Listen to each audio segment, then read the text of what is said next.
안녕하세요. 사연 읽어주는 남녀입니다. 오늘도 와주셔서 감사드리며, 그럼 오늘의 사연 바로 소개해드리겠습니다. 혹시 입벌구라는 말 들어보신 적 있나요? 이 말은 입만 벌리면 구라라는 줄임말인데요. 전 남친이 바로 입벌구 그 자체였어요. 그때는 저도 20대라 철이 없었어요.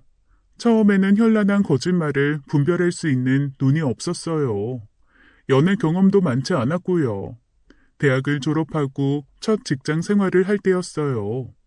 회사 동료와 함께 직장인들 대상으로 하는 취미 소모임에 들어갔습니다. 모여서 와인도 마시고 전시회나 음악회를 함께 다니는 모임이었죠. 20대 후반에서 30대의 직장인 남녀가 모인 모임이다 보니 솔로들이 대부분이었습니다. 당연히 그 안에서 썸을 타다가 연애를 하는 경우가 많았죠.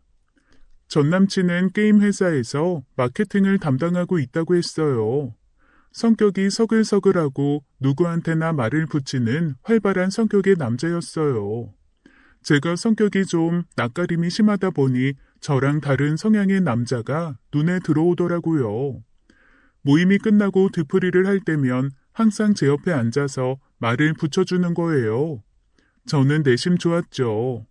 이렇게 자연스럽게 연애를 하기 시작했습니다.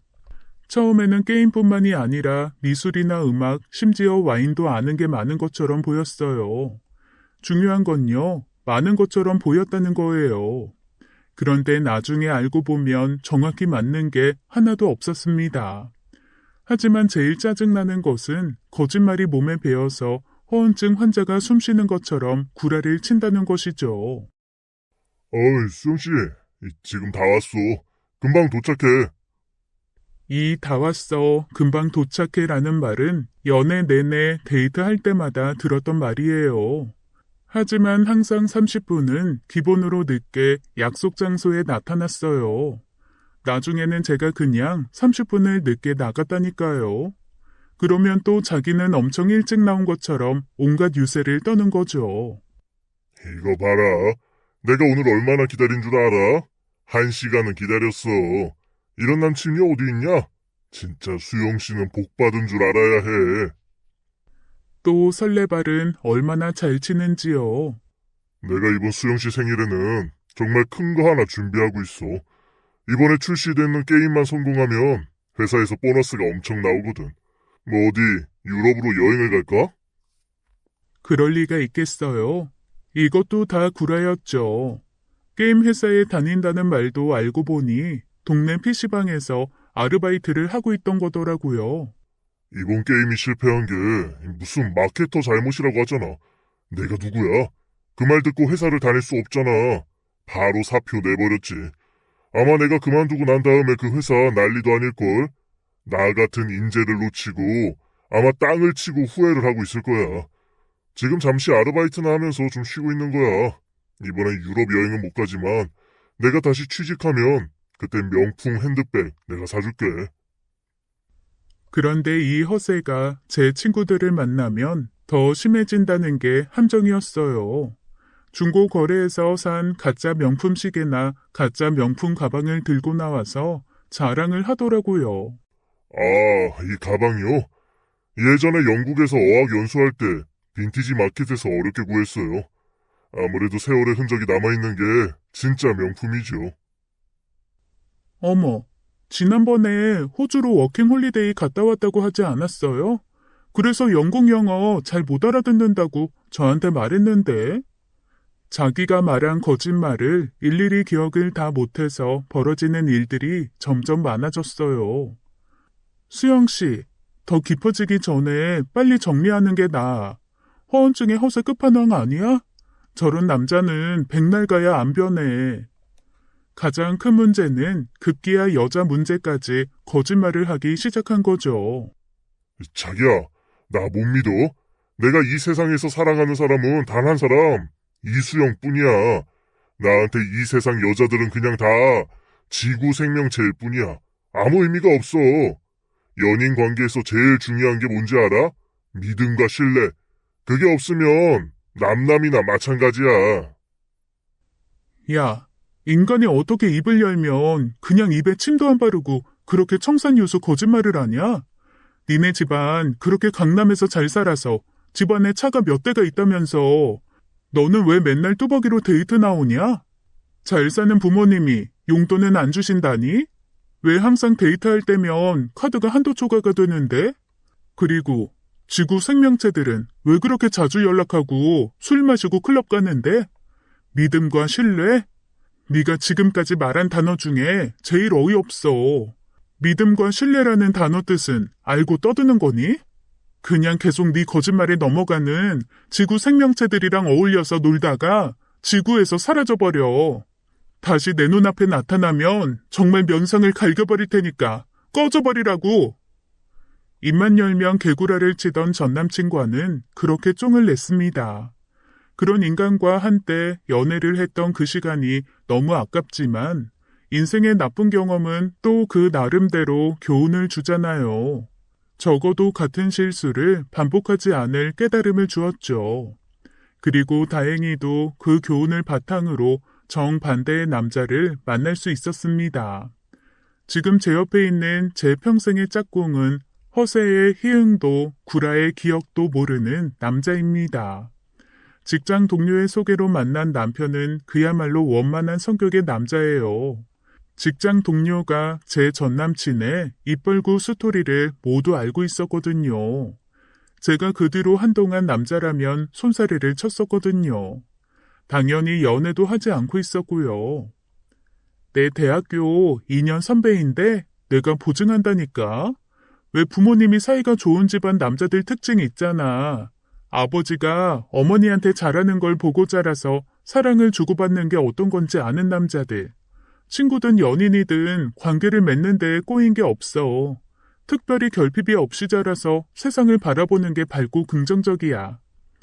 동료의 말처럼 남편을 만나면 마음을 참 편하게 만들어줬어요. 안이 떨어져 있을 때 더욱 마음을 놓이게 만드는 남자라고 할까요? 요리하는 것을 특히나 좋아하는 남자여서 데이트를 할 때는 요리 재료를 사서 음식을 만들어주곤 했습니다. 난 내가 만든 음식을 이렇게 맛나게 먹는 모습 볼 때가 제일 행복하다. 그래서 지금 다니는 직장 정리하고 작은 음식점 해볼까 하는데 수영이 생각은 어때? 자기 요리야 뭐 말할 것도 없이 사람들이 좋아하긴 할 것 같은데 음식점이 쉽지 않을 텐데 몸도 고되고 자기가 너무 힘들 것 같아서 걱정이지. 회사 다니면서 차근차근 준비해 보려고 해. 그래서 우리 결혼 좀 앞당겨서 하면 어떨까? 아무래도 회사 다닐 때 결혼 먼저 하고 나서 가게를 오픈하는 게 나을 것 같아. 남편은 모든 일을 섣불리 계획하는 사람이 아니었어요. 허황된 목표에 들뜨는 성격도 아니었고요. 무엇을 하든 꼼꼼하게 준비하고 진행하는 사람이라 남편의 선택을 믿고 지지해줬습니다. 상견례장에서 만난 예비 시댁 식구들도 역시 남편과 비슷한 결의 사람들이었죠. 부모님과 위로 4살 터울의 형이 있는데 이미 결혼한 지 4년이 되셨더라고요. 이름이 수영이라고 했나? 큰며느리는 이름이 화영인데 무슨 자매 이름 같네. 큰애가 이제 몇 살이니? 아, 어머님, 제 나이도 모르신다니 섭섭해요. 제가 벌써 33살이라고요. 5살 차이가 나네요. 이제 동서가 들어와서 제가 너무 좋으네요. 며느리가 혼자여서 제가 좀 외로웠거든요. 아무리 시댁 어른들이 잘해주셔도 말이에요. 어머님, 이 얘기는 못 들은 척 해주세요. 저는 외동딸로 자라서 언니가 있는 친구들이 너무 부러웠는데 저도 좀 든든한 느낌이 드네요. 잘 부탁드려요. 상견례장에서 만난 예비 시댁 분위기가 너무 좋더라고요. 그날로 바로 가족단체 모임방에 초대가 되었어요. 부담스럽지 않을 정도로 서로의 안부를 묻고 일상을 나누는 정도였어요. 형님은 나이 차이가 적지는 않아서 처음에는 좀 어려웠습니다. 그런데 개인적으로 연락을 하기도 하며 결혼식 준비도 이것저것 조언을 많이 해주셨죠. 신혼여행은 좀 무리를 해서 하와이로 다녀왔어요. 남편이 음식점을 시작하면 당분간 여행을 가기는 힘들 것 같아서요. 정말 날씨도 그렇고 그야말로 꿈같은 신혼여행을 보내고 왔답니다. 그래서일까요? 허니문 베이비가 선물처럼 저에게 내려왔어요. 병원에서 임신 5주차를 확인한 순간 너무 기쁘더라고요. 시댁 가족 단톡방에 초음파 사진을 올렸습니다. 시부모님들은 거의 난리가 났죠. 아무래도 우리 가게가 잘 될 징조인가 봐. 그런데 가게 오픈 준비로 내가 주말도 없이 바쁠 텐데 당신 혼자 주말에 있으려면 심심하지 않겠어? 그렇다고 가게에 나오라고 하기엔 아직 안정해야 하는데 힘들 것 같고. 그렇지 않아도 형님이 주말에 우리 집으로 놀러 오신대. 이번 기회에 형님하고 친하게 지내볼게. 남편은 신혼여행에서 돌아와서 회사를 정리하고 가게 오픈 준비에 정신이 없었죠. 신혼집들이는 남편도 바쁘고 저도 임신 초기라 시댁 식구들을 따로 부르지는 않았어요. 가게 오픈 자금에 생각보다 많은 돈이 들어가서 신혼집은 작은 빌라 전세에서 시작했습니다. 그래도 지은 지 몇 년 안 된 빌라여서 깨끗하고 구조도 좋게 빠져서 저희는 나름 인테리어로 신혼 분위기를 내고자 했죠. 형님이랑 둘만 있게 되는 경우는 처음이어서 어설프지만 나름 과일이랑 다과를 준비했어요. 어머머, 집이 너무 아담하다. 이거 완전히 텔레비전 드라마에 나오는 대학생들이 동거하는 자취방 같은데? 아우, 이렇게 좁은 집에서도 신혼살림을 차리는구나. 여기 둘이 있으니까 너무 답답하지 않아? 어머머, 여기에 아이까지 태어나면 3명인데? 어떻게 살아? 저희 집이 그렇게 아담한가요? 그래도 방이 2개나 있는데요. 거실도 있고 베란다까지 있어서 둘이 살기엔 좁지 않아요. 아이가 태어나도 안방이 넓어서 아기 침대는 충분히 들어갈 수 있고요. 보통 제 친구들도 이 정도 크기에서 신혼살림 시작하는 경우는 흔해요. 정말? 나는 태어나서 지금까지 이렇게 좁은 집에 가본 적이 없어서 너무 신기하다. 내 친구들은 최하 32평에서 시작하던데 우리가 너무 다른 세계에서 살고 있나? 하하하. 순간 이거 뭐지? 이거 기존 제압용인가? 아니면 정말로 소문으로만 듣던 금수저 집안의 딸인가? 여러 가지 물음표가 뇌리를 스치더군요. 범수 씨한테 아주버님 댁 사전 정보가 너무 들은 게 없어서 형님 집은 넓으신가 봐요. 아우, 뭐 그렇게 넓진 않은데 딱 둘이 살기 적당해. 방 4개에 욕실 2개. 각자 취미방 하나씩 있어야 하고 내가 옷이 좀 많아서 드레스룸으로 따로 방을 빼야 하니까 50평도 좀 빡빡한 느낌이라고나 할까? 그래. 신혼집으로 들어와서 살았으니 이제 좀 지겹지. 다음엔 60평대나 70평대로 갈까 고민 중이야. 아, 그러시구나. 아주버님이 사업이 잘 되시나 봐요. 아이, 뭐 나한테 사업 어렵다는 소리 안 하는 거 보면 꽤 잘 굴러간다는 거겠지. 나야 매달 주는 생활비로 부족한 것 없이 사니까. 난 친정집도 그렇고 태어나서 돈 걱정은 해본 적이 없어. 도대체 태어나서 돈 걱정을 해본 적이 없는 삶이라는 것은 어떤 걸까요? 내 주변에도 이런 사람이 실제 한다는 게 처음엔 신기했어요. 와, 진짜요? 형님 인생 완전 대박이시네요. 돈 걱정 없는 인생이라니 아주버님은 성격도 좋으시잖아요. 내가 좀 다 가진 편이긴 하지. 그런데 내가 뭐가 필요할지 몰라서 빈손으로 왔는데 집이 너무 좁아서 뭘 사줘도 놓을 데도 없겠는데? 뭐 필요한 거 있으면 말해봐. 글쎄요. 당장은 생각나는 게 없네요. 그럼 돈으로 줄까? 요즘엔 집들이 선물로 보통 얼마 정도 하는지 모르겠네. 네? 돈이요? 에이, 아니에요. 제가 생각해보고 필요한 거 나중에 말씀드려도 될까요? 그래, 뭐 그러든지. 아, 일단 좀 밖으로 나가자. 답답하다. 넓은 카페에 가서 맛있는 디저트 먹는 거 어때? 그렇게 답답하세요? 그런데 제가 형님 오신다고 과일이랑 디저트 준비했는데. 에이, 그러지 말고 내가 차 가지고 왔으니까 청담에 있는 새로 생긴 디저트 카페 가보자. 거기 사장이 내 대학교 동창인데 이번에 인테리어 완전 끝장나게 했나봐. 아, 오늘 내가 타고 온 차도 한번 구경해봐. 이번에 새로 나온 신형인데. 아, 동서는 차가 뭐야? 아, 저는 차가 없어요. 빌라의 주차 자리도 한 대만 가능해서. 범수 씨 일할 때 쓰는 차 한 대로 정리했어요. 아우, 차 없으면 너무 불편한데. 임신까지 했는데 지하철에 버스 타고 다녀야 돼? 나는 대중교통 요금이 얼만지도 몰라. 하긴 학교 다닐 때도 기사가 운전하는 차 타고 등하교에서 대학 다닐 때 잠깐 타보고는 그 이후엔 타보지를 않았네. 어머, 좀 궁금하긴 하다. 오늘은 제가 죄송하지만 밖에 나가기에는 힘들 것 같아요. 아무래도 집에서 안정을 취하라고 의사 선생님이 말씀을 하셔서요.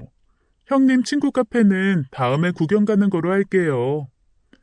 아니, 우리 시댁이 이렇게 대단한 집안과 사돈을 맺었단 말인가요? 형님 말만 들으면 땅에 발 디딜 틈도 없었던 명문가 따님이신 건데요. 잠깐 전남친의 향기와 비슷한 느낌이 살짝 들었지만 저의 과민한 반응이라 생각했어요. 오늘 형수님 왔다 가셨어? 맛있는 거 배달이라도 해서 먹지 그랬어. 내가 여유가 있었으면 좀 준비를 해놓고 나갔을 텐데. 아니, 오셔서 금방 가셨어. 그런데 형님네 친정이 엄청 잘 사시나 봐. 혹시 내가 아는 재벌집인가? 아니면 어디에 빌딩이라도 하나 갖고 계셔? 글쎄, 결혼할 때 호텔에 사기는 했지. 뭐 넉넉하기는 했던 것 같은데 그 정도는 아닐걸? 아니, 나도 자세히는 몰라. 사돈을 내가 만날 일이 없잖아. 왜? 형님이 친정 자랑했어? 아니 뭐 우리 집이 너무 작다고 답답하다고 하셔서 말이야. 형수님이 넓은 아파트에 살다가 뭐 작은 빌라에 처음 와봐서 그랬나? 그렇게 형님과의 단독 만남은 끝이 났죠. 그런데 웃긴 건 집들이 선물을 진짜로 현금으로 보내주셨어요. 하도 다른 세상의 이야기를 자랑하시기에 차원이 다른 현금을 주실 줄 알았더니 10만 원을 보내신 거예요.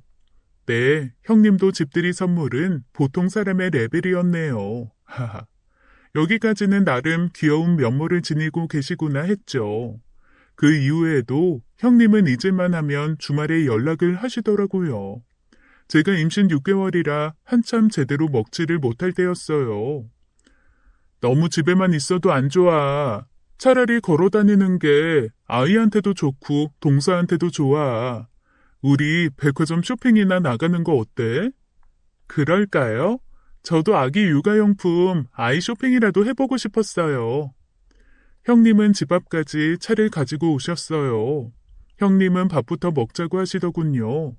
며칠 전부터 양장피가 먹고 싶었다고 하시면서 강남의 유명한 차이나 레스토랑에 갔어요. 저는 소화가 잘 안 돼서 제대로 먹지를 못했어요. 여기 셰프가 호텔 출신이라 예약하기도 힘들어. 오늘은 내가 특별히 지인 찬스 써서 예약 없이 바로 들어온 거야. 그런데 동서가 이렇게 먹질 못하니 너무 아깝네. 그런데 계산을 하러 가시더니 지갑을 깜빡 잊고 차에 두고 왔다는 거예요. 뭐 일단은 제가 먼저 계산을 했죠. 저는 겨우 군만두 반쪽짜리만 먹었는데 말이죠. 그리고는 백화점으로 갔어요. 쇼핑도 보는 눈을 높여야 제대로 살 수 있어. 동서는 백화점 명품관 다닐 기회가 별로 없었을 거 아니야. 이번에 내 덕분에 구경이라도 좀 해봐. 형님, 저도 명품관 구경은 혼자서도 할 수 있고 친구들하고도 할 수 있어요. 저는 아기용 육아용품을 좀 보고 싶은데요. 노노, 동서가 뭘 몰라서 하는 이야기야. 특별 VIP 고객에게만 보여주는 리미티드 모델들이 있다고. 육아용품 보고 싶다고?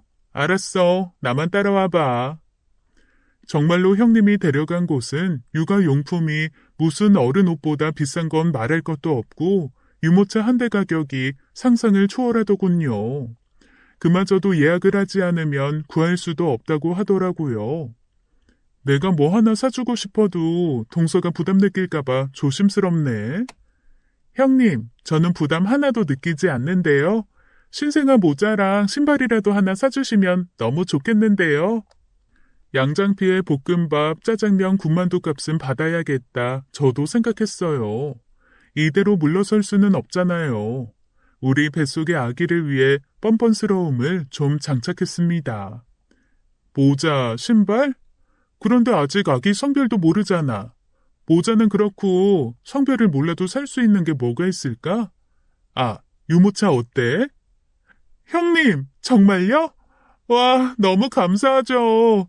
이 브랜드 유모차 정말 유명하잖아요. 바로 넙죽 받겠다고 했죠.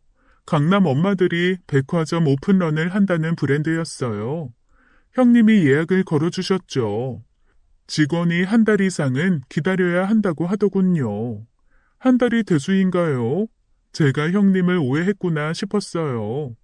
그날은 형님의 명품백 자랑을 아주 기꺼이 웃으면서 들어줄 수 있었답니다. 하지만 그 유모차는 아이를 출산하고 나서도 저희 집에 도착을 하지 않았어요. 처음에는 물건이 없어서 계속 기다려야 된다고 하시더니 제가 원했던 모델이 단종이 되었다나요? 저는 출산일이 가까워져서 형님과 따로 만날 일이 잘 없었어요. 유모차는 그렇게 해프닝으로 끝나버리고 말았죠. 대신 출산 축하 선물로 형님은 모비를 보내주셨습니다.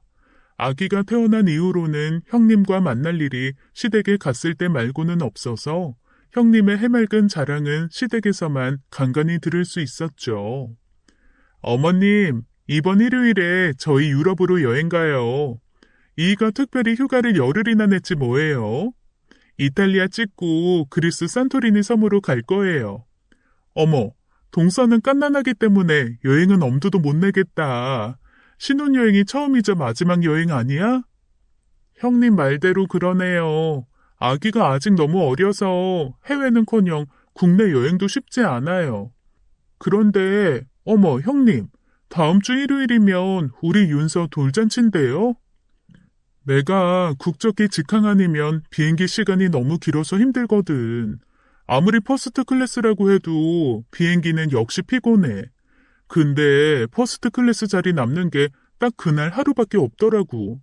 이 사람이 휴가를 또 쉽게 낼 수 있는 게 아니잖아. 그런데 돌잔치에 못 오면 돌반지라도 좀 주고 가야 하는 거 아닌가요? 이탈리아 그리스 여행 선물로 무슨 이상한 도자기 인형을 주더라고요. 돌잡이 아이가 갖고 놀 수 없는 인형이었죠. 그때 이후로는 저도 형님과는 거리를 두었습니다. 직접 만나서 밥을 먹거나 차를 마시는 일은 핑계를 대서 거절을 했어요. 물론 만나지 못하면 형님은 전화를 걸어서 시도 때도 없이 세상 편한 자랑을 하셨죠. 그냥 한 귀로 듣고 한 귀로 흘려버렸어요. 또 그러려니 하면서 적응이 되기도 했죠. 아이가 커가면서 저도 정신이 없었고 남편도 가게 때문에 한창 바쁠 때였죠. 그런데 남편의 가게가 겨우 자리를 잡았나 싶은 시기에 갑자기 전 세계적으로 감염병이 돌았어요. 사람들 자체가 모일 수가 없으니 음식점은 바로 타격이 왔어요. 그렇다고 가게를 접을 수는 없고 가게를 차릴 때 빌린 은행 융자금 이자를 낼 수 없는 지경까지 이르렀죠. 정말 피가 바짝바짝 말리는 나날이었어요. 언제 끝날지 가늠조차 할 수가 없었죠. 어쩔 수 없이 가게를 처분하려고 내놨지만 어느 누구도 그 시기에 가게를 보러 오는 사람조차 없었습니다. 결국 은행으로부터 최후 통첩을 받았어요. 한 달 후에는 전세 빌라에 차 앞 딱지가 붙게 될 지경이었어요. 어머님 생신이시라 시댁에 모여 식사를 하기로 했었습니다. 요즘 자영업자들 여기저기서 망해 나간다고 하던데 니들은 좀 어떠니? 지난번에 전화로는 많이 힘들다고 하던데. 아무래도 저녁에 사람들이 모일 수가 없으니까 손님들이 많이 줄었지. 그렇다고 가게 문을 닫을 수도 없고 주방은 돌아가야 하니까 사람은 계속 써야 하고 홀에서 일하는 사람들 거의 정리했어. 나랑 직원 한 명이 일하고 있고. 여보, 사실대로 이야기해요. 얼마 전에 가게를 내놓긴 했어요. 유지하는 것 자체가 마이너스예요. 아니, 그래도 내가 다니던 레스토랑은 포장 배달 시작해서 오히려 장사가 잘 된다고 하던데? 와인이랑 안주랑 세트로 만들어서 판매하니까 사람들이 집에서 먹기 좋다고 아주 불티나게 팔리나 봐. 나도 몇 번 와인이랑 안주 포장해서 마셔봤더니 너무 괜찮더라고. 레스토랑에서 마시면 10만 원은 내야 하는 걸 7만 원에 마실 수 있으니 완전 개꿀이지 뭐. 어머, 동서, 지금 시켜서 마셔볼래? 내가 특별히 쏠게. 아니요. 윤서도 있고 오늘 술 마시긴 힘들 것 같아요. 어머님, 제가요. 오늘 어머님 생신 선물 뭐 갖고 왔는지 보세요. 이거 백화점에 이번 시즌 처음 들어온 가방이에요. 어때요? 너무 근사하죠? 어머님 거 사면서 제 것도 하나 샀어요. 어머, 그런데 동서 가방은 어디 있어? 가방이 따로 없는 거야? 윤서 기저귀 가방이 다야? 서방님한테 가방 하나 사달라고 해라. 형님, 그만 좀 하세요. 지금까지 저랑 범수 씨가 가게 장사 안 돼서 걱정하고 있는 거 못 들으셨어요? 아니, 일부러 이러시는 거예요? 우리는 지금 다음 달이면 집에 차압딱지가 들어올지도 모르는데 지금 한가하게 와인 마시자는 소리가 나오시냐고요. 정말 해도 해도 너무하시는 거 아니에요? 정말 몰라서 그러시는 거예요? 어머, 깜짝이야. 왜 이렇게 나한테 화를 내는 거야?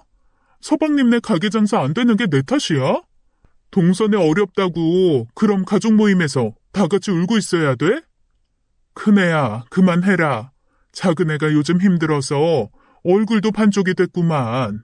큰애 네가 손윗 사람인데 작은애 마음을 좀 헤아려야지. 어머님도 제가 선물한 가방 좋다고 하셔놓고는 왜 동서편을 드세요? 저 정말 섭섭해요. 제 남편이 돈 잘 버는 걸 일부러 숨겨야 되는 거예요? 재수씨, 제가 제 사업이 바빠서 범수가 그렇게 어려운지 몰랐네요. 이 사람이 일부러 재수씨한테 그런 거 아닙니다. 제가 사과드릴게요. 오랜만에 어머니 생신 때문에 모였는데 큰 소리 나게 해서 죄송합니다. 당신은 잠깐 나랑 나가서 얘기 좀 해. 아주버님은 형님과 함께 베란다로 나가더군요. 아주버님의 큰 소리가 들렸어요. 아주버님이 평소에 너무 말씀도 별로 없으시고 조용하신데 화가 나면 무섭다고 예전에 형님이 그랬거든요. 형님의 목소리도 높아지더니 형님의 울음소리가 들렸습니다. 큰형 기다리지 말고 윤서 데리고 먼저 집으로 가라. 다시 얼굴 보면 분위기만 어색해진다. 저희는 딸을 데리고 집으로 먼저 돌아왔어요. 돌아오는 길에 아주버님에게 전화가 왔어요. 당장 은행에 갚아야 할 대출금을 물어보시더라고요. 아주버님은 이틀 뒤에 돈을 빌려주셨습니다. 은행 대출에서 숨통이 트이자 하나씩 일이 풀리기 시작했어요. 언제 끝나나 싶었던 감염병도 끝나갔고 정부에서 지원하는 소상공인 지원금도 힘이 되었죠. 그리고 포장과 배달 메뉴를 특화해서 매출의 부족한 부분을 채우기 시작했어요. 그 사건 이후로 형님한테는 연락이 없더라고요. 물론 전화가 와도 제가 먼저 받지 않으려고 했지만요. 끝나지 않을 것 같은 긴 터널이 끝나고 장사도 제 궤도에 올라가고 우리 딸 윤서도 별일 없이 잘 자랐어요. 아이가 너무 빨리 자라는 게 아쉬울 정도로 딸 윤서는 하루가 다르게 너무나도 예쁘게 컸죠. 그렇게 제가 초등학생 학부모를 앞두고 있었답니다. 형편이 넉넉하진 않아도 우리 세 가족이 단란하게 살기에는 부족함이 없었죠. 설날 명절에 시댁에 모였을 때 우리 윤서의 초등학교 입학이 가장 큰 이야기거리가 되었어요. 아이고, 우리 윤서가 벌써 초등학생이 되다니 세월 정말 빠르다. 우리 윤서 입학 기념으로 할머니가 뭘 해주면 좋을까? 신발을 해줄까? 좋은 신발 신고 좋은 학교에 가도록. 신발은 외할머니가 이미 사주셨어요. 할머니, 할아버지는 가방 사주세요. 이맘때가 정말 제일 예쁠 때다. 자식 새끼 입에 밥이 들어가는 것만 봐도 배가 부르지. 작은 애는 이제 걱정이 없겠구나. 범수 가게도 자리 잡고 윤서도 이제 초등학생이 되었으니 말이야. 네, 맞아요. 그런데 이번에 주인집이 전세금을 1억을 올린다고 해서 걱정이에요. 지난번에 재계약으로 5%만 올려주고 있었는데 이번에는 시세에 맞춰서 올리겠다고 하네요. 이사를 가야 하나 싶은데 윤서 초등학교가 걸려 있어서 쉽지 않아요. 아니, 사업한다는 집에 1억 여유 자금도 없어? 동서네가 그동안 너무 싸게 있었지. 요즘엔 물가가 너무 올라서 1억이 예전으로 치면 1,000만 원 값어치도 없다니까. 1억 손에 들어와 봤자 뭐 가방 몇 개 사면 없다니까. 아, 정말 또 시작이구나 싶었죠. 지치지도 않는 형님의 돈 자랑은 세월이 7년이나 흘렀는데도 여전했었어요. 그리고 그렇게 묘하게 사람 속을 뒤집어 놓는 것도 마찬가지였고요. 하지만 모처럼 새해 설날부터 언쟁을 할 수는 없어서 저는 그냥 아침 설거지를 하러 주방으로 들어갔어요. 윤서야, 윤서는 초등학생 되면 뭐가 제일 하고 싶어? 저는요, 발레가 하고 싶어요. 그런데 아직은 안 된대요. 아빠 가게가 조금만 더 잘 되면 보내주신대요. 어머머, 가여워라. 우리 윤서가 발레가 배우고 싶은데 그 발레비가 없어서 못 가고 있는 거야? 큰엄마가 너무 마음이 아프네. 우리 윤서처럼 이쁜 아이가 발레복 입으면 정말 예쁠 텐데. 네, 저도 그 분홍색 발레복 치마랑 타이즈 너무 신고 싶어요. 우리 윤서가 큰아빠 집에 태어났으면 원하는 발레복 100개는 사줬을 텐데. 우리 윤서가 가난해서 발레도 못 다니다니 불쌍해서 어쩌지? 우리 윤서도 부자 아빠랑 부자 엄마가 있으면 좋겠지? 대신 큰엄마가 발레복이랑 발레슈즈 사줄까? 아까 1억 타령부터 참고 있던 화가 뚜껑이 열려버렸어요. 나한테 돈 자랑을 하는 것도 모자라서 내 딸아이를 붙잡고 가난이 뭐고 어째?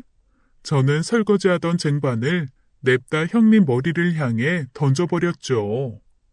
형님, 지금 애 붙잡고 무슨 얘기하는 거예요? 어른이면 할 얘기 못할 얘기 가려서 해야 할 거 아니에요. 아무리 머리가 천진난만해도 유분수지. 미치지 않고 어떻게 윤서한테 그런 막말을 해요?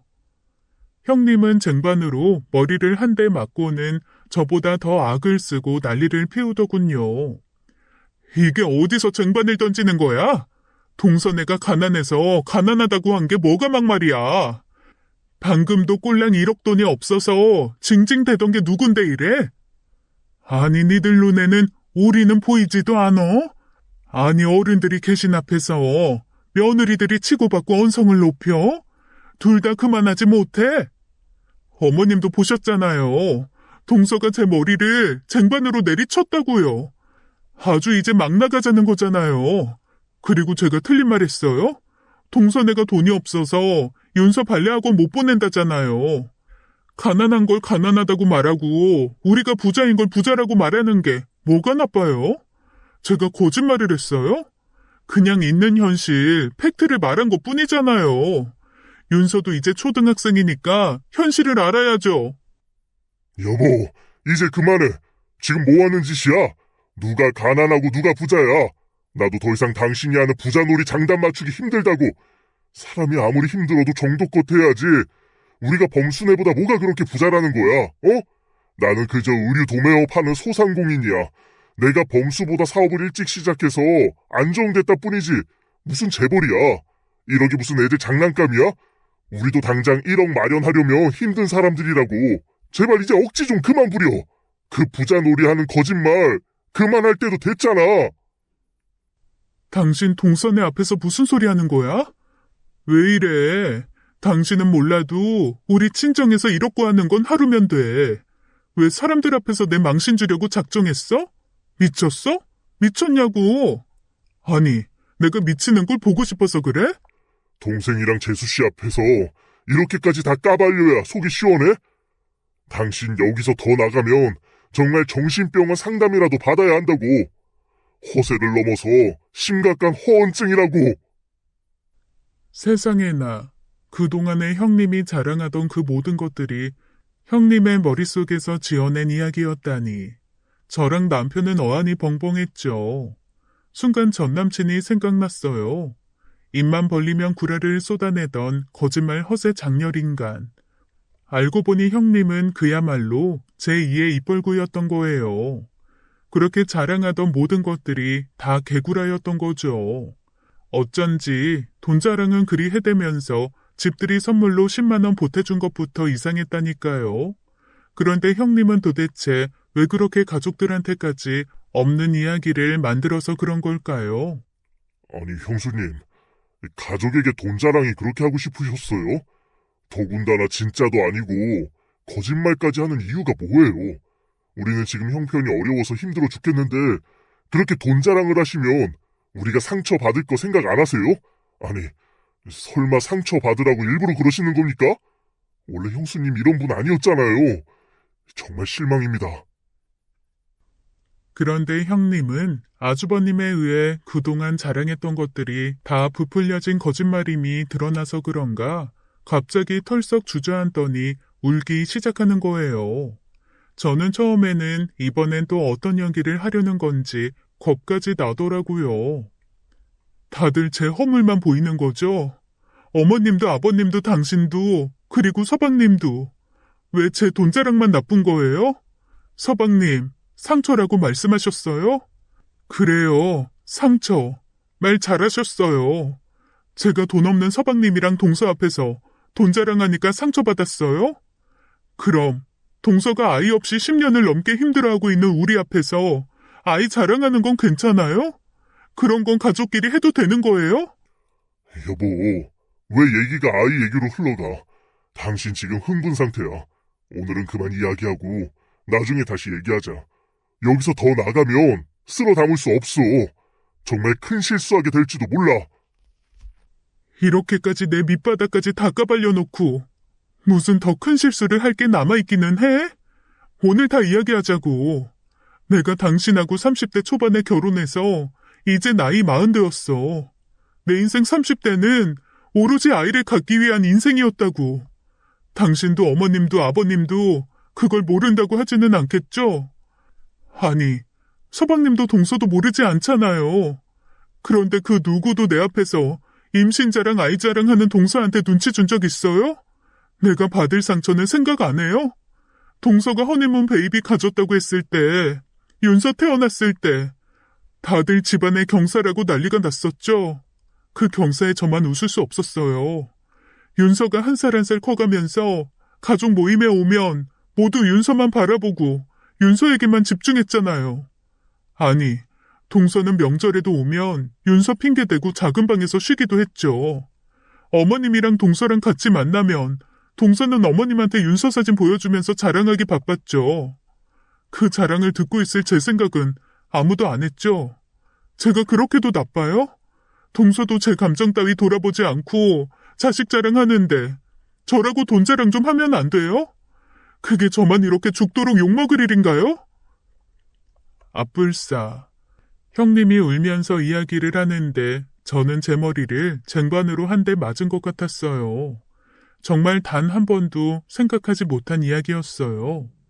형님이 그저 해맑게 철이 좀 덜 든 사람이라고만 생각했죠. 워낙에 여유있게 자라서 남들 사정이나 이야기는 관심이 없는 사람이라고만 여겼어요. 아니, 나는 큰애니가 항상 괜찮다고 해서 애 때문에 그렇게 상심하고 있는 줄은 몰랐다. 아이 없어도 인생 즐기며 살겠다고 해서 진짜로 그런 줄만 알았어. 우리도 일부러 스트레스 주지 않는다고 일부러 배려한 건데. 아니, 그렇게 아이가 갖고 싶었으면 나한테라도 좀 말을 하지 그랬어. 사실 저 사람이 일부러 말은 그렇게 했어요. 재수씨 들어오기 전까지는 저희도 자연 임신이 좀 늦어지나 했어요. 마음이 급하지도 않았고요. 그런데 재수씨가 허니문 베이비를 가지고 나서는 부쩍 예민해지고 불안해하더라고요. 그래서 그때부터 계속 난임센터에 다니고 있었어요. 인공수정도 해봤고 시험관 시술도 계속 시도 중이었고요. 괜히 부모님께 먼저 말하면 기대하실까봐 말하지 말자고 저 사람이 그런 거예요. 재수씨 임신 사실 알고 나서 식구들 모이면 좀 과장되게 이것저것 자랑을 하더라고요. 아무래도 관심이 재수 씨한테만 가니까 그러려니 저도 크게 뭐라고 하진 않았어요. 허니문 베이비, 저는 결혼하고 4년째 아이가 없는데 동서는 결혼하자마자 아이를 임신했죠. 저는 그때만큼 제가 한심했던 적이 없었어요. 그리고 동서가 윤서 유치원 재롱잔치 할 때 나보고 오라고 했지. 그때 처음으로 시험관 시술로 임신이 되었는데 일주일을 버티지 못하고 유산됐었어. 유산하고 난 다음 날이 윤서 재롱잔치였고 가족 단톡방에 윤서 재롱잔치 사진으로 도배되었지. 그때 내 심정이 얼마나 참담했는지 알아? 저는 그때 깨달았어요. 가족 단톡방이 있었거든요. 저는 매일 인사처럼 딸 윤서의 사진을 올렸거든요. 왜 아이들은 매일 다르잖아요. 아이가 옹알이를 하고 뒤집기를 하고 그러다 기어다니고 어느 날 소파를 잡고 일어나고 그리고는 걷기 시작하고 아이를 키우는 매일매일이 너무 놀랍고 신기한 나날이었거든요. 시부모님들도 매일 올리는 사진이랑 동영상을 너무나 좋아하셨고요. 그런데 그 사진과 동영상을 보는 형님의 심정은 생각하지 못한 거예요. 어찌 보면 제 자식이 너무 예뻐서 눈이 멀었었네요. 그 이후에도 말을 하고 글을 쓰고 춤을 추고 노래를 하고 온통 제 자식 자랑만 하고 있었어요. 명절 때도 모이면 당연히 제 딸 윤서의 재롱잔치가 화제의 중심이 되었죠. 형님, 그럼 윤서 돌잔치에 일부러 결혼기념일 여행 잡으신 거예요? 그런 이유였어요? 맞아. 동서는 기억할지 모르겠지만 윤서 태어나서 돌까지 매일같이 가족 단톡방에 아침 인사처럼 윤서 사진을 올렸어. 매일 나는 눈 뜨면 윤서 사진 보고 기뻐하는 시부모님들 반응을 봐야 했지. 내가 한마디도 안 하고 있는 걸 남편 빼놓고는 아무도 모르더라. 아예 내 존재는 잊혀진 것 같았어. 그런데 친척들 다 모이는 돌잔치에 내가 가면 듣는 얘기가 너무 뻔할 거 아니야. 아무리 시부모님들은 나한테 스트레스 주지 않는다고 해도 나머지 친척들은 어디 그래? 또 다들 한마디씩 하겠지. 그게 불보듯 뻔한데 돌잔치에 갈 수가 없지. 저는 그런 줄도 모르고 제 생각만 했네요. 우리 딸 돌잔치에 맞춰서 여행 잡고 자랑하신다고 제가 섭섭하다고 했네요. 우리 그때 이탈리아는커녕 그냥 제주도에 있었어. 그때 내가 용하다는 도라루방은 다 찾아다녔어. 제발 나한테도 아이 한 명만 점지해달라고 빌고 또 빌었어. 그때 동서에게 준 도자기 인형도 제주도에서 산 거였어. 아이고, 내가 더 살폈어야 했는데 미처 거기까지 생각을 못했다. 미안하다 큰애야. 나는 큰애가 워낙에 해맑고 나이에 비해 철이 없다고만 여겼지. 그래서 가끔은 과하게 작은 애한테 자랑을 해도 그러려니 했다. 어머님, 저도 살려고 그랬어요. 저라고 윤서가 예쁘지 않았을까요? 하지만 저도 사람이잖아요. 저도 가족들에게 자랑하고 싶고 인정받고 싶은 마음이 있다고요. 형님, 제가 너무 생각이 짧았어요. 형님은 항상 인생 편히 즐기며 사는 사람이라고 생각했어요. 윤서를 봐도 별로 예뻐하지 않는 것 같아서 아이를 원래 안 좋아하신다고 오해했어요. 한 번만 형님 입장이 돼서 생각해보면 됐을 텐데. 말로 표현하지 않는다고 그게 전부가 아닌데. 아이를 키우면서 어른이 됐다고 생각했는데 저는 아직도 한참 멀었네요. 지금까지 형님이 얼마나 힘들었을지도 모르고 제가 오히려 철없이 굴었어요. 너무 부끄럽고 죄송해요. 재수 씨가 알고도 모른 척한 게 아니잖아요. 제가 중간에서 차라리 솔직하게 말을 했으면 오늘 여기까지 오지 않았을 텐데. 다 제가 부족한 탓입니다. 인공수정이랑 시험관 시술이 여자들이 특히 힘든 과정이더라고요. 이 사람이 과장해서 자랑하는 걸 모르지는 않았지만 재수 씨랑 윤서를 많이 부러워했어요. 그래서 임신만 되면 나아질 거라 생각하고 기다렸던 이유도 있었고요. 아니야, 형. 내가 형이랑 형수가 우리를 많이 도와줬는데 고맙다는 말도 충분히 표현 못했던 것 같아. 내가 중간에서 형수님 마음을 좀 헤아렸어야 했는데 미안해. 죄송해요, 형수님. 저와 남편은 형님이랑 아주버님께 진심으로 사과를 드렸어요. 나이만 먹는다고 저절로 어른이 되는 게 아닌가 봐요. 결혼하고 7년이 지났으니 형님은 제가 이 집에 시집을 오는 순간부터 7년 동안 내내 상처에 소금을 뿌리는 것 같았겠죠. 하필 또 우리가 허니문 베이비였잖아요. 형님은 한 번 터진 울음이 쉽게 멈추지 않더군요.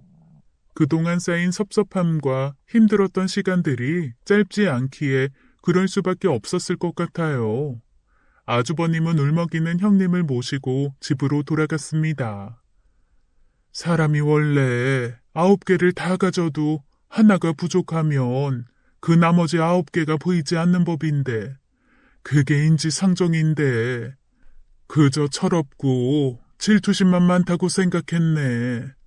생각해보면 큰애가 처음부터 저러지 않았는데 그 생각은 하지도 못하고 점점 심해지는 것만 탓했구나. 아니에요, 어머님. 제 잘못이 커요. 이제부터라도 알았으니까 좀 더 조심할게요. 그날 그렇게 한바탕 폭풍우가 지나고 며칠 후 형님에게 연락이 왔습니다. 얼굴을 보고 이야기를 하자고 하셔서 형님네로 갔어요. 그러고 보니 새로 이사를 한 형님네에 가본 적이 처음이더라고요. 결혼하고 초기에 한번 가본 이후에는 항상 아이가 있어서 가족 모임이 있으면 시댁에서 모이거나 밖에서 외식을 했었으니까요. 형님네 집은 정말로 50평 아파트였어요. 형님이 아이를 위해 준비한 방을 보여주시더군요. 내가 한 자랑이 아주 황당하지는 않지? 우리 집이 넓긴 하지? 네, 그러네요. 집이 너무 넓고 좋으네요. 형님은 지금도 계속 시험관 시술 시도 중이신 거예요? 사실 지금까지 2번이나 유산했어. 몇 달 전에는 3개월째 유산돼서 너무 충격이 컸고. 그래서 이제 그만하자는 이야기 했었어. 그때는 5개월만 되면 가족들에게 다 이야기하려고 준비했었거든. 딸인지 아들인지 몰라서 애기용품을 모두 다 샀잖아. 너무 힘드셨겠네요. 너무 죄송해요. 아니야. 내가 사과하려고 동서 부른 거야. 내가 아무리 그래도 동서보다 5년이나 더 살았는데 너무 속이 좁은 사람이었어. 사실 동서 처음 만날 때 내가 33살이었잖아. 나도 어렸어. 상견례 때는 동서 인상이 좋아서 정말 잘 지내고 싶었어. 그건 진심이야. 내가 여자 형제가 없어서 여동생이 있었으면 했거든. 그런데 결혼하자마자 동서가 임신이라고 시댁에 와서 말하는데 정말 마음이 쿵하고 내려앉더라고. 그 이후부터는 시부모님도 동서 입덧한다고 일도 음식도 하지 말라고 하는데 내가 정말 심술이 났어. 질투심도 나고. 그래서 막 어떻게 하든지 동서도 좀 상실감을 느끼게 하고 싶었나 봐. 지금 생각하면 너무 어리석지만 그렇게 한번 시작하고 나니까 나도 멈춰지지가 않는 거야. 내가 너무 속 좁은 형님이었던 거 나도 인정해.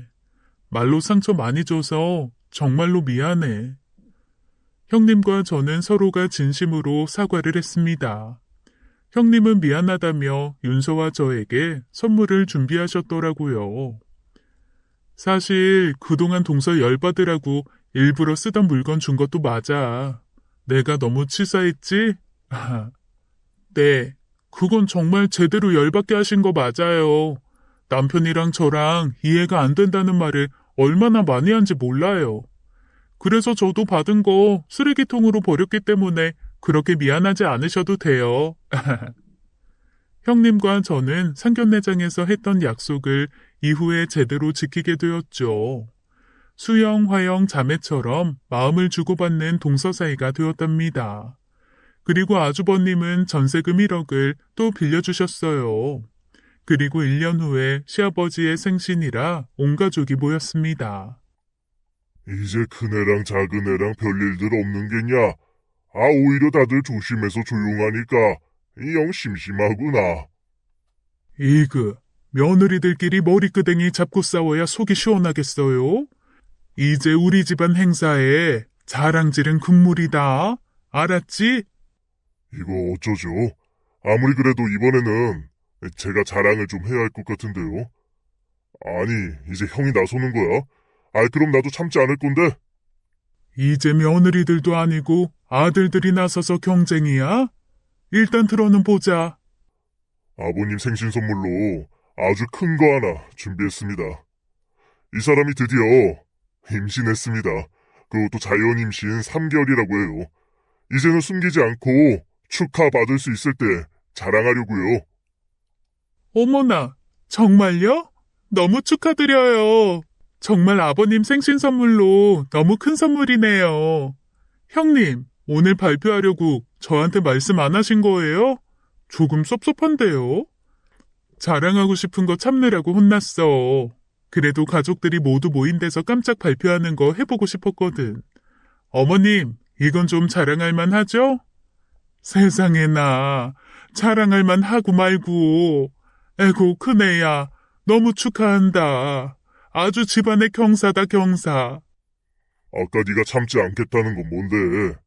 오늘 특별히 내가 들어줄 테니까 말해봐라. 그래, 사업이 잘 풀리기 시작해서 곧 형한테 빌린 돈 갚아 나갈 수 있을 것 같아.